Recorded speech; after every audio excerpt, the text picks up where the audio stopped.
Break the chain of the good chain. Wow, ဒီမင်းသားလေးကချောလိုက်တာနော်ကျမတို့အရန်သဘောကျနေပြီဓာတ်ပုံရဒီလိုလားဓာတ်ပုံ Over dog a mai. Samuel Yocha. Break the chain of the good chain. မင်္ဂလာပါအမျိုးတို့ရေ Yun was not ready channel မှာကြိုဆိုလိုက်ပါရရှင်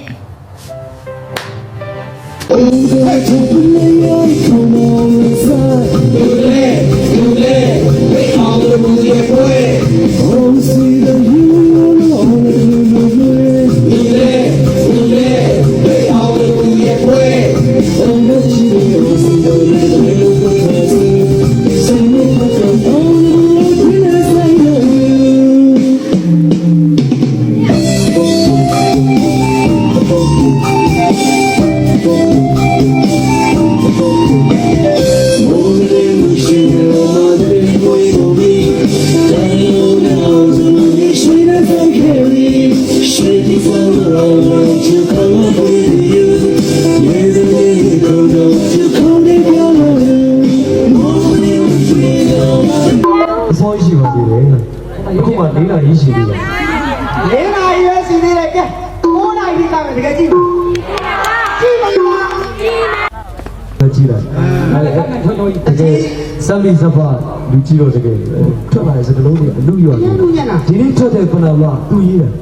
အနာကရဲ့ခြေတွေကိုသူရေးတယ်ဟုတ်တယ်နောက်တစ်ခုရှိသေးရေးထားတယ်တဲ့ကျွန်တော်မဆူရဲလို့မဆူရဲဘာလို့ချက်ပါတယ်မဆူရဲဘာလဲလို့တချင်းနာတယ်မဆူရဲလို့စာရေးစရာစိတ်မလို့ဟုတ်တယ်စိတ်တိုးတတ်တယ်နော်ဟုတ်တယ်စာရာကြီးကစိတ်တိုးတတ်တယ်စိတ်တိုးလို့ပြောတဲ့မှာဝက်ချန်လေးကိုထည့်ထားတာသူလည်းစာရေးစရာငါလည်းစာရေးစရာဟုတ်လားဒီကတချင်းနေရေးတယ်ငါရုပ်ရှင်မှာရေးထားတယ်ဟာရေးလားကြာမှာဆွေးကြည့်နေလားအမမအိုးချစ်စရာမြနာဒီကဘာမှထင်တာအသေးတက်ခါဒီကချီရာလုံးကျိုးွယ်လာအစိုးတတိုင်းမမိုးနဲ့ချစ်မဲ့အိုးသောဝါအစိုးတတိုင်းမမိုးနဲ့ချစ်မဲ့အိုးသောဝါအမေကဟာနော်ချွေးပါနေမရဲဦးချမတိတ်ကိုချမတာနေအောင်စဘူးရချွေးနိုင်ရတိတ်ကိုတော့လို့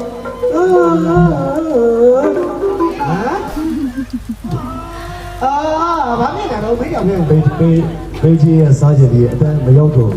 တကယ်ကြီးအတန်းကြီးလို့အတန်းတော့ပြောချင်တယ်လေစီရသွဲအောင်အတန်းတော့ကိုပြောပြတကယ်မင်းဘာသာလည်းမလို့အဒီလေးကလေးအဒီလေးလေးအေးပေါ်ကြီးအဒီလေးလေးကြီးလိုက်အဲ့ဒါကိုရေးတဲ့ရှာမီအာမီညူချလိုက်ဟာညူချလိုက်နောက်ဒီကကြိုင်လိုက်အစောကြီးထွက်ပါစားညူချလိုက်တော့ခင်းဝါရောက်တာအေးပေါ်ဒီလိုဟဲ့အဲ့ကျတော့ပြင်းတယ်ပြောမှာပေါ့ဟဲ့အောင်စုဝဲဒီဆိုလို့ကိုမှန်တာတိုက်မောင်ကြီးစစ်စရာကြီးဘာလို့ပြောရလဲ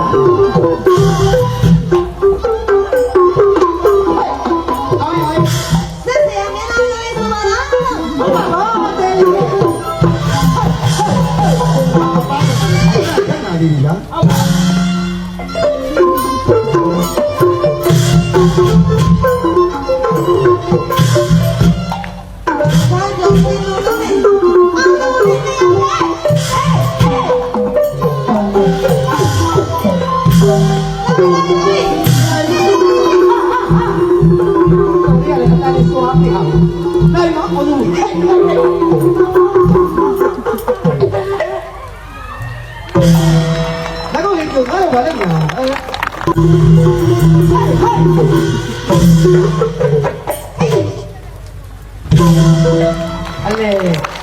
Wow ကကွက်တွေကတကယ့်ကိုအပီအပြင်းပဲနော်ချလန်နိုင်လက်ဟန်ချေဟန်တိုင်းမှာဇက်မင်းသားတယောက်ရဲ့အရှိန်အဝါကအပြည့်ပဲရှင်ကြည့်ရတာတကယ့်ကိုမျက်စိပတာပါရှိလိုက်တာ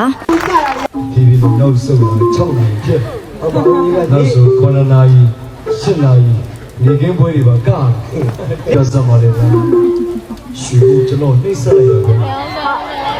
ဘာလို့ထောက်နေလဲစွနေတယ်ဘယ်လိုလဲကျွန်တော်ရိုက်တော့ခေါင်းတွေပါကွဲတယ်သူ့ရိုက်တာပေါ်လို့လည်းကိုကြတယ်ဒီလိုကုတ်နေတယ် မမေဘာတော့လဲကောင်းနေတယ်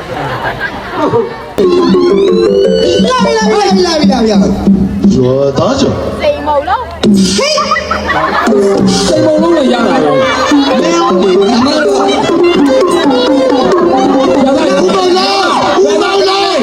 လုံးလုံးအကြည့်တယ်အဲ့ဒါကိုဒီကစိတ်မလုံးတော့ပြောသူကလည်းပြောတယ် အဲဒီမှာ ဟုတ်တချင်းဆိုတာတော်ပြီပေါ့ အောင်စုဘူးလေးကကျိုးသားပန်းသားမှာဟိုကစိုင်းရဟိုကိုကျော်ဝင်းကြီးဟိုကိုကျော်ဝင်းကြီးဒီမှာမကြီးကျော် လုံးကြည့်ရတော့မလုံနဲ့လေ ဟမ် ဘာလို့အဲ့လိုပြောတော့ကျုပ်ကဘာသွားပြောမလဲကျုပ်ကဒီချိန်လေးပဲဒီဆိုပြဒါကကြောင့်စိတ်မလို့ဒီနာလေးကဘယ်သူမသိရဘူးဒါလေးကပြောရတာလေ လိုက်ပြီးတော့ မတော်ကမင်းသမီးဆိုတဲ့နေရာပဲဆိုလေကျွန်တော်တို့နေရာတော့လိုက်မပတ်သက်ဘူးကိုကိုထားလဲကိုလိုနေအောင်ပေါ့ ရာသာအမတို့စဉ်းစားလိုက်မင်းသမီးလုံငန်းမတို့လူရှင်တော်လုံတယ် ဟေးအခုမလုပ်ရလဲအခုကဒေဂာနေနေပြီအသက်ရှင်ချက်တဲ့ယောဂကြီး လူရှင်တော်လုံရှင်တော်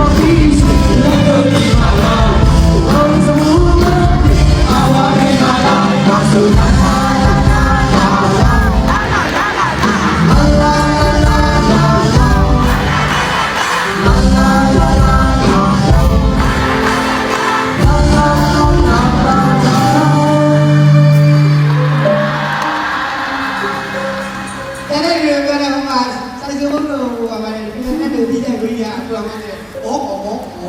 သူကသူ့ပြိတ္တာကိုထင်သေးတာကိုကိုယ်ထင်မသေးနဲ့ဆရာဦးကိုဆရာစီမတင်တတ်တာလား ဟုတ်တယ် ဟိုဘုံလုံးကဒီကမိုက်စင်းနေပဲဟုတ်တယ်အခုမစိုးပဲနဲ့ကျွန်တော်အင်းကြီးနဲ့လုပ်ပြမယ်အော်စူလေးကား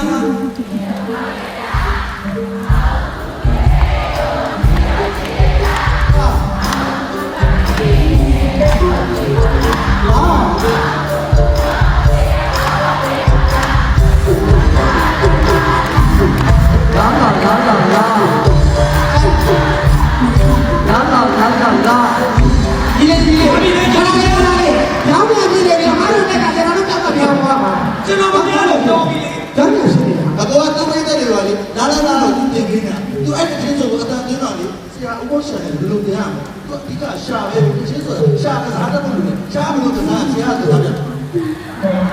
ဒါပြောင်းနေတာအဲ့ဒါပြောင်းတာပြောင်းတာ ချင်းဆို လုံးနေတယ်လုံးနေတယ်အဲ့ဒါပြည့်ပြည့်လေးမှာဒီမှာရိုင်းတယ် အဲ့ဒီလိုမိုင်းမိုင်းပြန်ပြန်ပြန်လုံးနေအဲ့ဒီတော့ စီပြည့်ပြန်ပြည့်နောက်ဆုံးဒီမောင်လေးနောက်ဆုံးကိုပြော ရှိ စီ လို့ဘယ်ကဒီတော့တယောက်တည်းကိုမြောက်ကလေးကြာတယ် ရှင်မို့ဟုတ်ကဲ့တော့ဆို ဘောက်သားကိုသွားတယ် အော်ရေမော်ရီလူဝါမော်ရီလူဝါ လာမင်းများရောက်လာ အော်မင်းတို့တော့လည်းမနဲ့စောက်တယ်နော်ပြီးတော့တော့ကိုစောလို့လည်းမရချစ်စရာတော့ပြောတယ်မရတော့ဒီကိုလည်းဝင်နေတော့ ဘုရားဒီလိုရပြောလို့ဆိုတော့ မောင်းကြောင်လေးနာ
ဒီမင်းသားလေးကချစ်စရာမကောင်းဘူးလားအမျိုးတို့တွေရုပ်လေးကိုကြည့်လိုက်တာနဲ့ရင်ထဲကိုတန်းရောက်သွားတာနော်အပြုံးလေးကလည်းမြင်လိုက်တာနဲ့သဘောကျမိစေတယ်ရှင့်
La me lo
Zameen Ali bedu bedu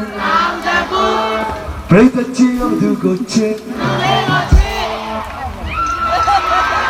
ဝေါဒီမင်းသားလေးကချောလိုက်တာနော်ကျမတို့အရန်သဘောကျနေပြီရှင်ဘလို့ကြည့်ကောင်းပြီးဆွဲဆောင်မှုရှိနေတာပဲတကယ်ကိုမျက်စိမခွာနိုင်အောင်ချောနေတာနော် ဘိုးဘတော်ကအမကြီးစာမြောင်ရောချတယ်ပြိတ္တကြီးကသူ့ကိုချစ်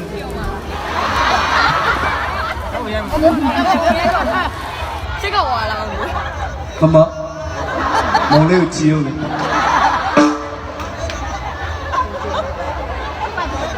ဘုမမမိုင်းကြံ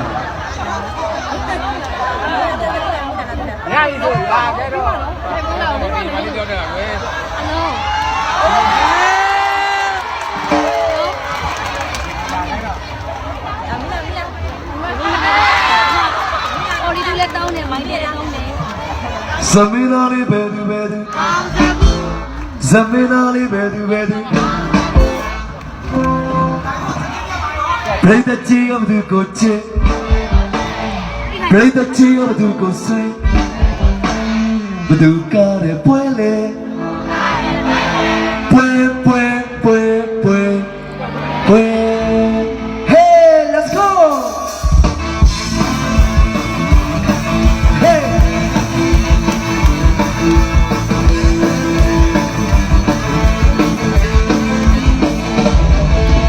Zameen Ali bedu bedu Zameen Ali bedu bedu Break the chain of the good chain Break the chain of the good swing Bedu kare puele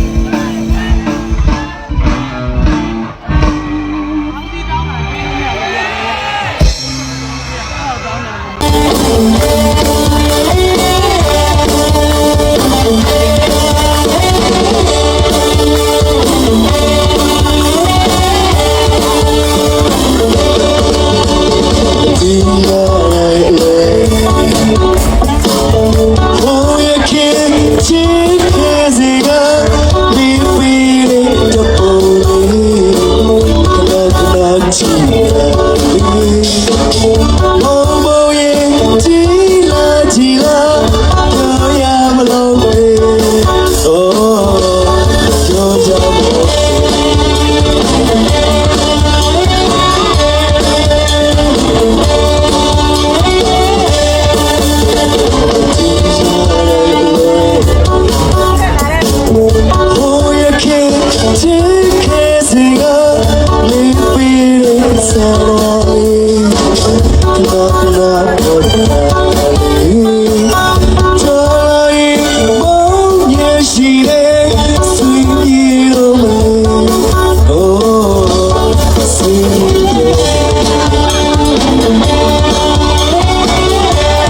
န်လည်းအရန်ကောင်းတာနော်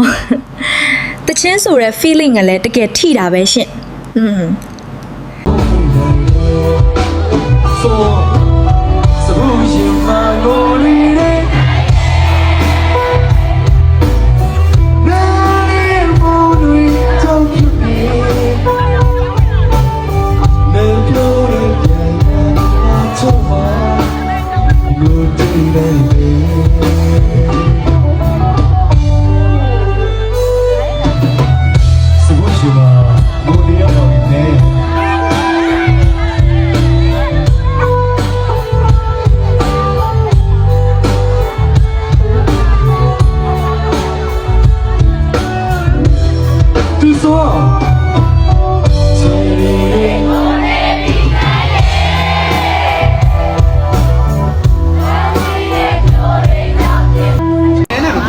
ငါ့ကိုပြပြငါ့ကိုကလေးလေးလို့တင်စားနေငါအေးလီဘာလဲဘယ်လိုပဲပြင်ငငယ်တော့ကျွန်တော်တို့ထိန်းခဲ့ရတာကျွန်တော်ညီလေးကြောင်းမတက်ခင်နေရကျွန်တော်သူ့လက်ပေါ်ရင်ကြီးလာဟုတ်တယ်ကျွန်တော်ဆေးထုတ်ပေးလိုက်တာအေးဟုတ်ပါလေခန္ဓာကိုကြီးသွားစေခန္ဓာကိုကြီးတယ်သဘောဥဒ္ဒါအော်ညီလေးမင်းဖျားရိုက်ပါကိုကြီးရောဟုတ်ပြီအခုဆိုဒီပါရအောင်ကိုကြီးပြောတယ်ရအောင်ငငယ်တော့ကျွန်တော်လက်ပေါ်မှာကြီးခဲ့တာငငယ်တော့ဖေးပြောင်းလဲလို့ရှောက်စောနာအဲ့ဒီတောင်တကုံထဲမှာဆိုရင်သူ့ချီယာတွေပဲလေးနာချီတွေလောက်နဲ့ရှောက်စောနာအိမ်ပြန်သူ့ဖေးအဲ့ဒါမင်းရေချိုးပြလိုက်တဲ့ကိုကြီးလေကျွန်တော်ရေမိုးချိုးပြလိုက်ရေမိုးချိုးပြီးဘာညာပေါင်းတာတွေပါတော့ပဲကျွန်တော်ငငယ်တော့သူ့ချီပန်းလို့လေငငယ်တော့အဲ့လိုလုပ်ခဲ့တာကြီးတာပေါ့အဲ့လိုအခုကျတော့လည်းကလေးကလည်းကြီးလာပြီငါဒီချိန်ကျမှအခုလုပ်ပေးလို့အခုလုပ်ပေးလို့ကြီးရငငယ်တော့လည်းမတူတော့ဘူးကြီးရဒီလေအော်ငငယ်တော့ကျတော့အော်ငါကြီးလေဟိုအခုရရှိချိုးလေးပါအဲ့တော့သူမွေးနေအဲ့ဒီရှိချိုးလေးဆိုကျွန်တော်လုပ်တာအခုကျတော့ငါရှိချိုးကြီးရဟဲ့လူရှိချိုးကြီးလို့ပြောဒုတိယထုတ်တဲ့ဝှက်လျှော့တော့ကိုဝယ်ပြီလားနော်တနင်းနေနော်တနင်းနေတိန်နော်တကယ်စတဲ့မှာနောက်2ယောက်ပဲရှိဒီလေးနဲ့ကိုကြီးနဲ့ဒီလေးရဲ့ကိုကြီးရဲ့ဒီရဲ့ကိုကြီးရဲ့2ယောက်အကုန်လုံး2ယောက်ပဲရှိတော့ဥစုပါပဲနားတော့ထားမယ်သူကနောက်ဘူးနဲ့ကြော်တော့ပြီနောက်ဘူးစစ်နဲ့ကြော်တော့ပြီတနာယူရတာဟောအကိုရေပွဲမပုံမလဲကြည့်ဦးချစ်ကျိုးပဲနော်အဲ့ဒီစကားပုံရှိတယ်ကိုအဲ့ဒီစကားပုံရှိတယ်အဲ့ဒါနင်များခွေးမျိုး ဟောတော့ပါအကူကတကယ်တော့ရုပ်ဆိုးသူကိုအတက်နေနေလုံးလိုက်ပါချစ်ဆုံးရမင်းတို့ဆိုတကယ်အလုံးကျူအဲ့လိုထီကြတော့လေမင်းသားလေးနဲ့ပါအားနာကြအောင်ဘာလို့အားနာကိုကိုချစ်တော့အားနာချစ်မအားနာကြရှိလို့ကိုစမ်းမပြောသလိုပဲညားတော့မလားမသိဘူးတူပဲမိလက်ရှိတယ်ကိုစမ်းမတော့လည်းခဏပဲရောစမ်းမရကားလည်းမကနေတော့လေးတော့မလာဘူးငါတော့ရောက်မလာဘူး30မှမရောက်ရင်ဒီ9ညချင်းမပေးဘူးသူကထုတ်ပြီးသွားပြီလေသူကညာချက်ရှိနေပြည်တော်ပွဲနဲ့ရန်ကုန်ပွဲရှိသေးတယ်ဟောအဲ့လိုလားဟောကြောင်းပြန်နေလေဝိတ်ကုန်ဘူးကြောင်းပြန်လို့မตายရဲ့ခြေချွတ်စေပေါ်မှာနားမလဲဘူးလားကိုကြီးကစတန်ရမိုက်တယ်မကြီးသေးအောင်နေဒီချင်းသူထိုင်းရပြန်လာတဲ့အောင်ကြောင်းပြန်ကြီးလို့အမေဝခဏစောင့်နေတယ်အမေဝဒီလာမအောင်ဆိုဟာမင်းတို့မင်းတို့ဟာတီရီကြတော့သူမြေပြောပြီးရှိဆုံးတာပြောင်းဦးရှပ်ပါလေကြောဒီမတီဘူးဒေးတကောဝေးချိန်မာလီယူဘယ်သူမှမယူကိုယ့်အကိုယူရတယ်ကျေးဇူးများကြီးတင်ပါတယ်မိသားစုများခင်ဗျာကျင်းတဲ့လက်ကြောင့်ပဲလို့လည်းထင်ပါတယ်နောက်နေ့တင်ပါတယ်ကျွန်တော်ချစ်ရတဲ့မိသားစုများအားလုံးနဲ့တူတူဟောဒီမော်လမြိုင်ရှင် အပေလို့သူတော်တော်စတယ် ပြောရင်နဲ့ညားတော့မယ်နင်းတော့မြင်အောင်နေတယ်ငါနဲ့သူနဲ့အောင်မလို့ညီနေတာငါနဲ့ဆိုတော့အမလေးတာဘူးငါလည်းကြမ်းနေရ စတဲ့မှာလေးလေဟိုငငယ်နိုးခင်ဆိုကိုဖြိုးဖြိုးကကြံတယ်မိုင်းဆိုင်ရွှေစင်ဆိုစောက်ထူးကကြံတယ်ဟုတ်ကရင်မိုင်းရောက်တော့ခြံသားခဲ့ပါကွာနော်အထမင်းလေးခင်းကောင်းလေးနဲ့စားချင်မယူရီချော မယုံပါဘူး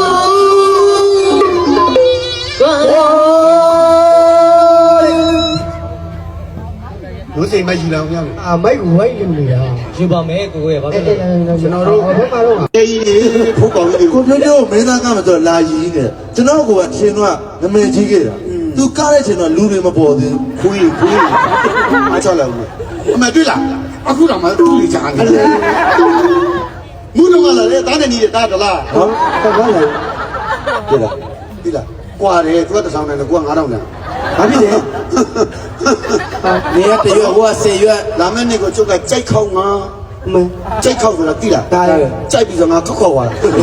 ဓမ္မနဲ့ချိန်ကုန်မှာရည်သက်ရောင်းမှာ ရောက်ပါကျေးဇူးပါ အမလေးတော်လိုက်တဲ့အန်တီလေးဟိုဘာတိတ်ကြီးနဲ့ကြစ်ကြလေးကတော့အဲ့ဒါထမိန်ပေါင်းကြီးလာပေးတာ ပတ်စံမျက်နှာတော်ကြီးရယ် ညီလေးပါညီလေးနဲ့တူတူပဲအေးဒီနေ့ကျတော့ပတ်စံလေးခါလေးယူလာတော့ကတော့မှဆိုပြီးတော့ဥစ္စာတူကြယူပြီးတော့ပြီးတော့တိတ်နေမယ်ဘာတိတ်နေ တော့တော့တော့တော့ ဘာလဲဟိုမေကြီးတို့တော်တော်တနာနေပြီ အဲ့လို သူပွဲကြည့်တာဒီလိုလေးဒီကြည့်လိုက်ပါတော့ဒီလိုကြီး အဲ့နေရဆောက်နေလို့ ချစ်လို့စားနော် I love you အမေ စိုးထိတ်ပါနဲ့ 我那边没有，我们那那个咱们洗脚的，我们那里边好不？到时单位多不？ ဒီနေ့တနင်္ဂနွေနေ့ကအကုန်ပိတ်တယ် 你话你公路面就没要的， ရောက်နေတယ်တဲ့ကိုပဲမြင်မကောင်းတော့ 你说这个哪都没在乎，没顾的。ကျွန်တော်တို့ကပွဲတောင်းတယ်ဗျ ကဲဆံမလား ဘယ်ကူအောင်မလဲသူပွဲက ။ထာဝရီနေထွက်တယ်ဒီပြင်မှာဆိုလို့နောက်လုံးပွဲကြအတန်ကြောက်မှာဟုတ် ဂျားထဲမှာ3လေးရရှိသေးတယ် easy ဒီတော့အားမဘူးကတော့ပွဲသွားလိုက်ဒီတော့ပွဲသွားလိုက် ထောင်စီထောင်စီနာမရှိဘူးကွယ်ဝေးမိုက်ကြိုင်လားမလီနာဘူးအမခါလေးနော်ကျွန်တော်တပိုက်ကစလို့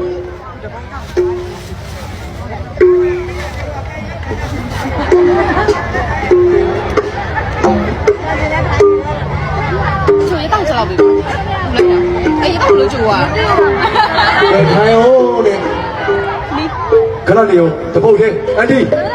ဟေးအန်တီ 我怕你买的多，那一档做啊！ အန်တီပြောနေတယ်လေထိုင်ဟုတ်ဘယ်လဲကောင်းစောင်းနေကောင်းနေထိုင်ထိုင် ပြန်လာ ထိုင် ဘသူမှခရီးမဆိုင်တဲ့ပြန်လာအခုမင်းသားကြတာပြန်လာ ဘယ်တော့မလဲဟိုတယောက်ပြန်ထိုင်လား နောက်ဘသူမှခရီးမဆိုင်တဲ့ပြန်လာမင်းသားပဲပြန်လာ အမလေးငါတို့ဆက်ဆရာငါတို့ပဲကြောက်ရတယ်ထင်တာသူတို့ကပုံကြောက်နေတယ်ထိုင်လို့ ဒီလိုပြန်တော့ ဟာလေတနေ့နေရာမှာမျက်စိလဲတာဟိုဘက်လဲဒီဘက်လဲဘာလဲ ဒီဘကိုပဲချင်တော့သွားလို့ရတယ်ထိုင် ကိုကားနဲ့ကိုပြန် ပြီးတော့စနပိန်းနဲ့အကြုံတင်ပေးလိုက်မယ်ဗလမ်းမချခိုင်းတယ်မတော့ ပြီးတယ်နော်မင်းကဖတ်လို့ကနော်ဟာလုတ်ခဲ့တယ် ဒါဘာလို့လုပ်ခဲ့တာဆက်နပိန်းနဲ့ မနေနိုင်ဘူး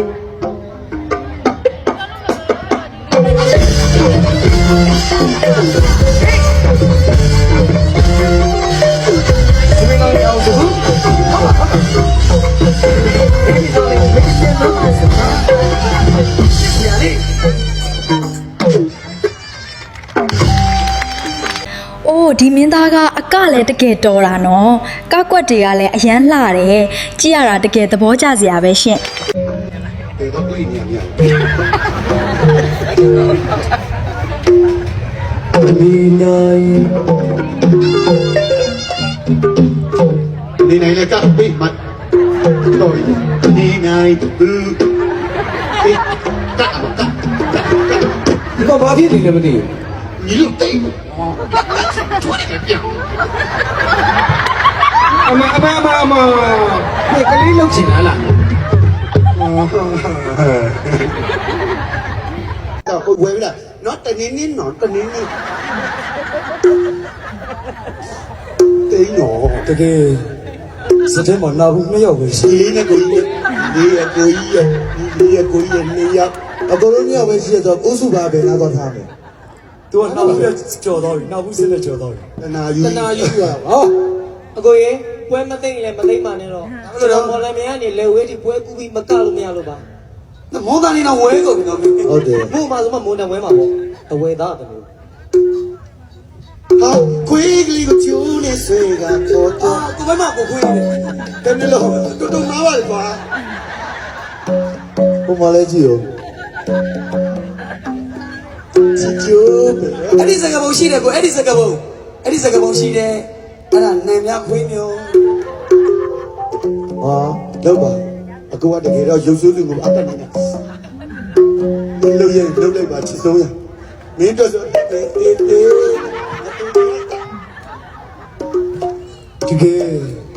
အလုံးကျူအဲ့လိုဒီကြောင်လေမင်းသားလေးနဲ့ပါအားနာကြအောင် ဘာလို့အာနာကိုကိုချစ်တော့အာနာလေချစ်မအာနာဆိုရှိတယ် အေးကိုစမွေပြောတယ်လို့ပဲညားတော့မလားမသိဘူး တူတူပဲမိလက်ရှိဟုတ်ဘူးလေခလေးရ ရွှေတိုက်တာရွှေတိုက်တာ မဟုတ်ဘူးညီလေးအဲ့ဒါပြောနေပြီ အပြောတော့ဆိုဘာလဲဒီလိုလုံးကြီးပြောနေရတာပါ ဒီကကိုကြီးညီလေးဆက်နမမလားဒီ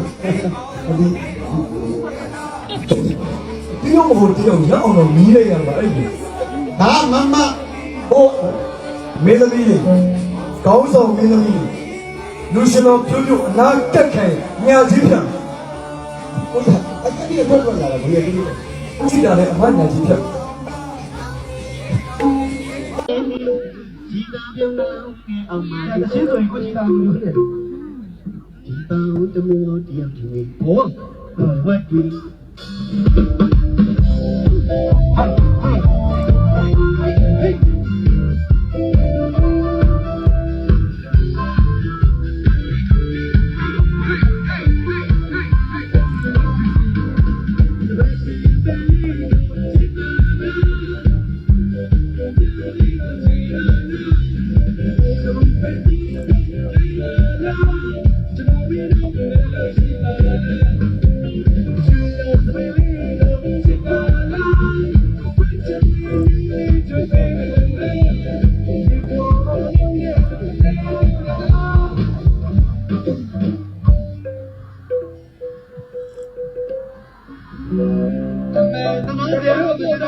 ရုပ်ပေါ်တယ်မောင်လေးပြပြလေးမောင်လေးပြပြလေးအကျွေးစားအောင်မနော်ဒါဟောတာမမေဘူးပေါ့အကျွေးရှိတယ်ဟုတ်တယ် သူကတော့သူ့ကိုဒီချာကြည့်တာဟိုဟာလေးလုပ်ပြီးတယ်ဒီဟာလေးလုပ်ပြီးတယ် ဟုတ်ပါပြီသွားဟိုဘက်ကိုသွားကိုယ့်ဘက်ကိုသွား ဩမိုက်လို့မလို့ ဒီလေးဖះမှာဘာဆိုတောင်း ပွဲဆောက်တဲ့တကယ်ညနာအိတ်ချင်တယ်အခုချိန်ဒီမျိုးလုံးမပွင့် ဟိုသူ့မျ အဲ့ က် ဒါ နှာ ကိုကိုရဲ့ origin နဲ့အမေကတစ်ဖက်ပဲဖွင့်ပြီးတစ်ဖက်ပဲမေးအောင်မွေးလိုက်လို့မေးနေ အဲ့ဒါမင်းအဖေเจ้าဖြစ်မှာပါကွာ ဖះမှာညီလေး အဖေကချော်သူ ချိန်တလန်စီတို့မြကြီးမှာအမြဲတမ်းကျွန်တော်စီတော့ ဘာဆိုတောင်းတော့ စတဲ့ဟူရတဲ့ပတ်စံလေးတက်မထည့်ရပါစေလေဆိုပြီး အဲ့ဒီကညီလေးပြည့်စုံနေပြီလေပြည့်စုံနေပြီဒီနှစ်တော့ကပြည့်စုံနေပြီပြည့်စုံတာသိလား ပါလေ ဦးမြတ်သားလေး ပြည်စုံဆိုနာမည်ကြောက်မကြားချင် ဘာဖြစ်လို့တော့ ခါတယ် လေးစီရှင်နေ ဒီကိုတွေ့တယ်ပတ်စံတော့ ကဲကိုပြည့်စုံရေ အောင်စဘူးလေး ပြည့်စုံနေပြီဒီနှစ်တော့ကပြည့်စုံနေပြီပြည့်စုံတာသိလား ပါလေ ဦးမြတ်သားလေး ပြည်စုံဆိုနာမည်ကြောက်မကြားချင် ဘာဖြစ်လို့တော့ ခါတယ် လေးစီရှင်နေ ဒီကိုတွေ့တယ်ပတ်စံတော့ ကဲကိုပြည့်စုံရေ အောင်စဘူးလေးဒီအရင်ကဒီကဘာမှာအလားဆုံးဒီကအသေးတွေကထက်ခါရှိတဲ့ချီနာနောင်ကျိုးတွေလားအစိုးတတ်တိုင်းဘုံနဲ့ချစ်မေအောင်စဘူးပါအစိုးတတ်တိုင်းဘုံနဲ့ချစ်မေအောင်စဘူးပါအမေကတော့ Chui mon rangi po, yang cuma testo cuma. Kali om sebelumnya, cuma joina, teku tono.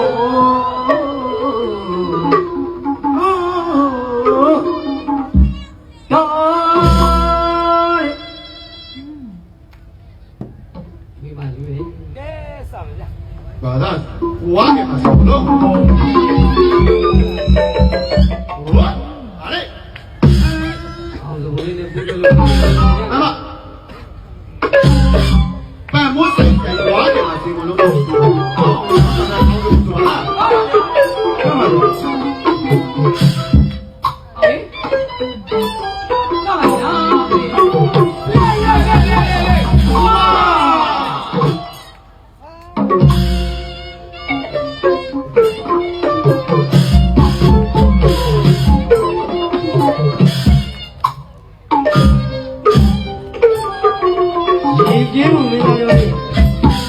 အောင်တော့မင်းတော့အောင်မင်းအောင်ရောရဲ့အမေချွေးပါလားဒီလိုလေးပါဟေးလားအားရ အိုးဒီမင်းသားကကတာအရန်လှတာပဲနော်လက်အမူအရာတွေကအစာကြည့်လို့တကယ်ကောင်းတယ်ရှင် အဲ့ဒီဘာဟုတ်တယ်နာပြီးသမီး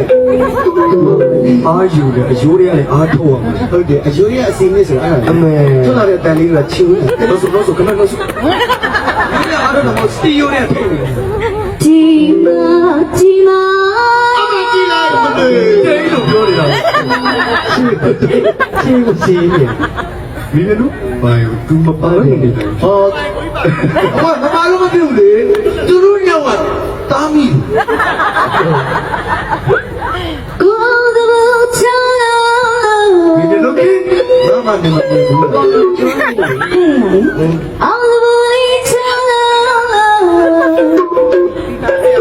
သူကလေးကနေစရာတော့မရှိတော့ချိုးတယ်ပဲ စက်တွေမျိုးစက်နော်ဟုတ်တယ် နေရပြရတာတားကောင်းတယ်နော်ဘုရားပါလေဒီလိုပါတို့တော့ပြုတ်ပြုတ် တ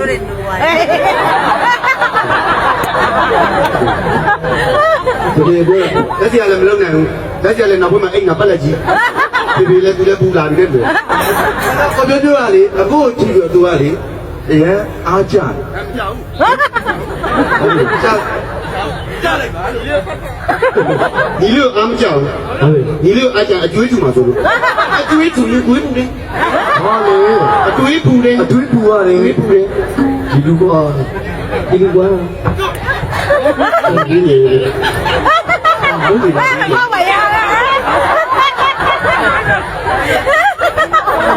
ဒီလေဟိုကိုပြပြတွေးလာပြီးလက်ကနေဒီကျတဲ့ပုံသားမျိုးကိုစားကြည့်စပီယိုနေအောင်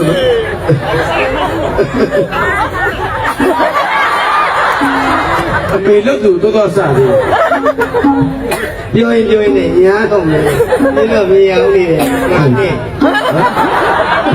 သူများဦးပြီးတော့ညင်းနေတာငါနဲ့ဆိုတော့အမလေးနာဦးငါလည်းကြမ်းနေ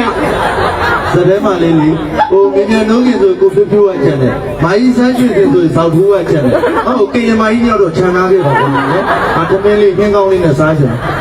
မယူရီချော မယုံ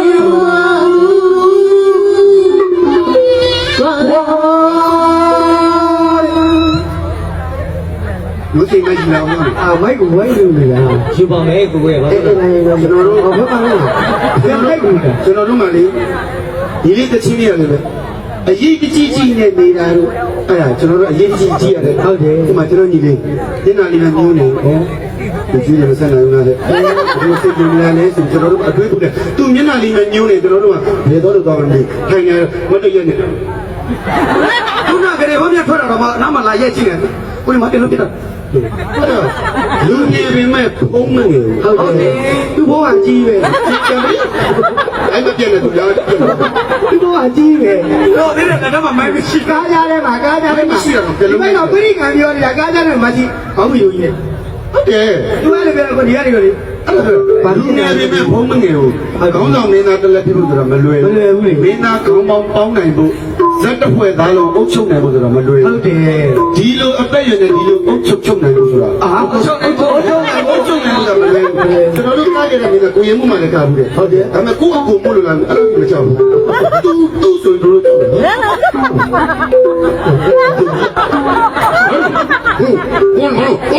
းစကြီးဘလို့ဘာလို့ပြိုကျေးအဲ့လိုဒီလူနေတာများတော့မျက်နှာကိုဖတ်တတ်သွားဟုတ်တယ်ဒီလောက်ဆိုရင်အဆင်ပြေတယ်ဒါဆိုရင်ယူယူတန်တယ်ဒီလောက်ဆိုရင်လည်းဒီလိုလေးဆိုရင်ဟာပြောနေရပဲအဲ့ဒါဆိုတာအဲ့ဒါဆိုရင်မကြီးဒီရဲ့လူတွေမှလည်း နေရဆိုလေကျွန်တော်အနောက်ဝင်းမှာထိုင်နေတာအခုလဲလာလို့မျက်စိရတို့ကြည့်ဟောအခုကျွန်တော်ဘာလဲလုပ်နေလဲကျွန်တော်ပြီးတော့မှကျွန်တော်တခုံးမဲ့တော့ပါငါသိရဖို့လို့မင်းပြန်လိုက်တော့ကောင်းပါကဲတော့ကွာရွာသားဝါကေမစင်ကိုလို့ကိစ္စလေ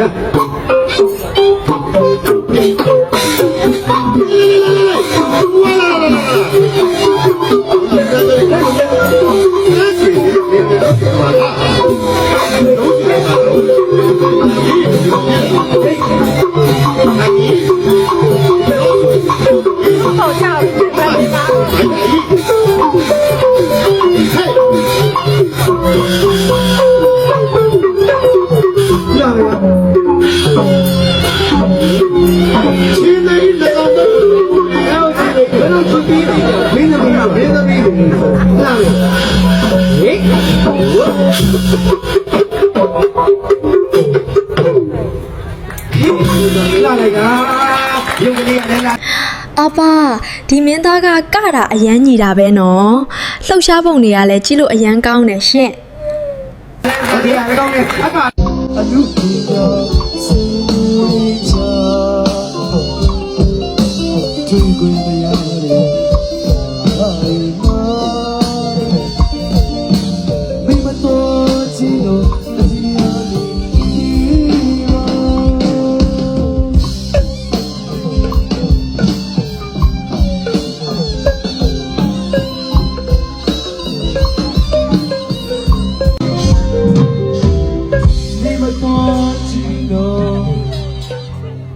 ဒီရလေး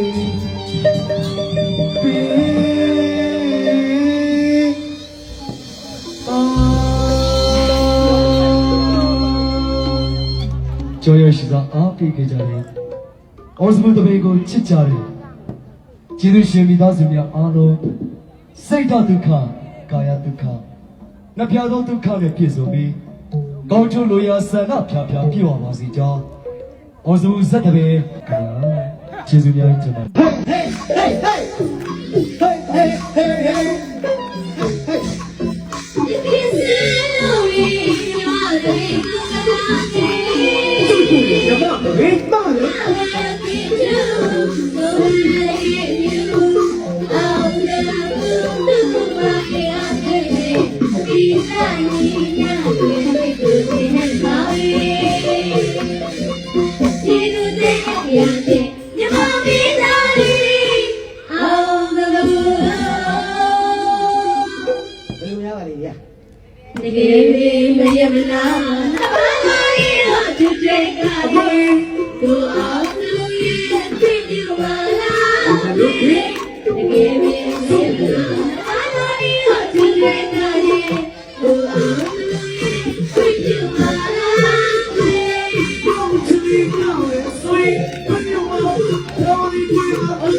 တူဆုံးမောင်မေ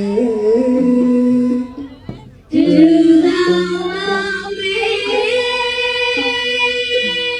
တာကောင်းလိုက်တာကလေးလေးတွေချစ်စရာလေး မင်းသားလည်းမကောင်းလားဗျာ မင်းသားလည်းဆိုအဖြစ်လို့ညီလေးကိုပြောမှန်းပါလားအတမကောင်းဘူးငါလေးပါအတမကောင်းညီလေးကအတမကောင်းတယ် မျိုးကဘလောင်းပလင်တရားလုံးရှိမှလုပ်ရတဲ့ချီချီကိုပြရ ပုဂ္ဂိုလ်ညီလေးကနှလုံးသားထဲမှာရှိသေးတယ်သူတို့ကခုမှမြင်တယ်နော်စာကြည့်တော့ကလေးလေးကိုအကျင့်တော့ အသက်ခံမှာပေါ့ တက္ကမ မောင်တော်ရဲ့သူတို့ဘာသူတို့အသက်ခံသိပါစေ ဟဲ့ကြည့်ကြတာ ဟဲ့တရားရတို့တကယ်မလေးအမိသားစုသိရှိတယ်ဗျာ မိသားစုတတ်နေတာ နမရကလည်းမပြန်စေခြင်းငါကိုယ်တော်မပြန်တော့ညကဟောဒီကငဲကျွန်းလေးရဲ့အသက်ခံတော့စတိရမှာမို့မပြန်တော့ဘူး ဟေးတေရာမဲဟေးတေရာမဲဟေးတေရာမဲတေးရပြောတာဒီလိုနေရဘူး တေတော့ပါလေ တေးရပါလေဘေးရပါလို့ပြောတာကိုတော်ရအောင်ပြန်မယ်ကိုတော်ရပြန် ပြန်လို့မရဘူး မောင်တော်ရဲ့အချိန်နဲ့ရလည်းအရင်လည်းနေပြီဆိုတော့ဒီညတော့အဆောင်တော်မှာပဲအနားယူသွားပါလိုက် တို့ တို့တခင်မလေး ဟုတ်တယ်တကယ်လေမမကဘူးတဲ့ရအဲ့မအေးနေ အစောတော်မှာအနားယူရမယ်อืม ကျွန်တော်တို့ပြင်မယ်လို့ပြောနေပါ မပူပါနဲ့ငါရဲ့ငယ်ချိုးလေးဘက်မှာငါကိုတော်တရားလုံးရှိတယ်လာ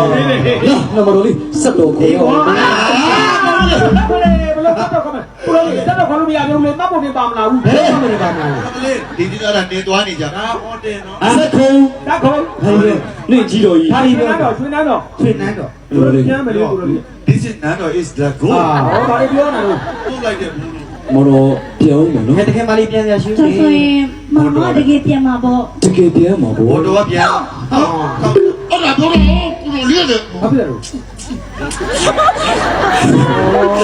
ဘာလေးဆွေးဆွေးနေ အိုး ပြန်မလေးကိုလုံးလိုက် စိတ်ကောက်တော့ဘူပါနဲ့နမတော်လေးရေမောင်တော်ရင်းပြီးချကိုပြန်ရမှာ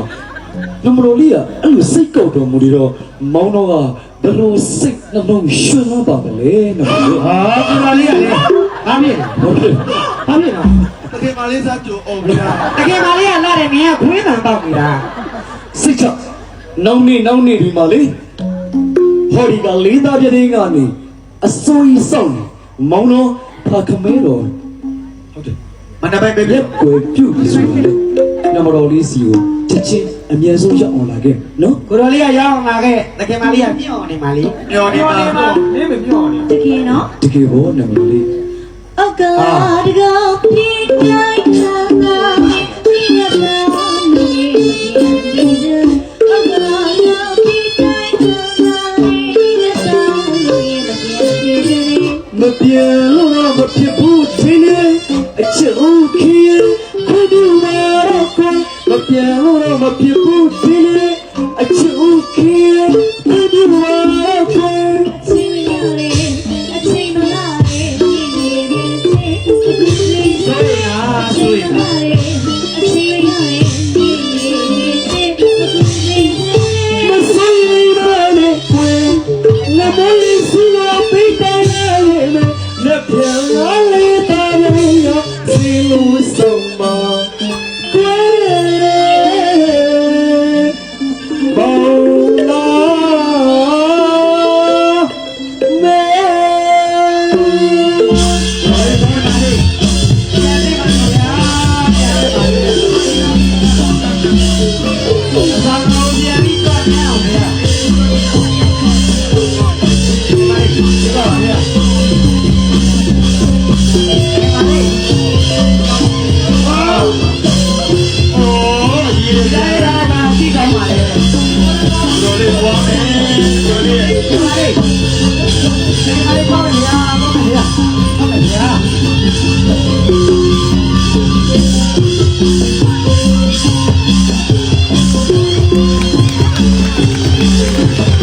အဆုံးထိကြည့်ရှုပေးခဲ့ကြတဲ့အမျိုးတို့အားလုံးကိုကျေးဇူးအများကြီးတင်ပါတယ်ရှင်နောက်ထပ်အခုလိုဗီဒီယိုလေးတွေကိုဆက်လက်ကြည့်ရှုချင်နေဆိုရင် subscribe လေးကိုနှိပ်ထားပေးခဲ့ကြပါဦးเนาะ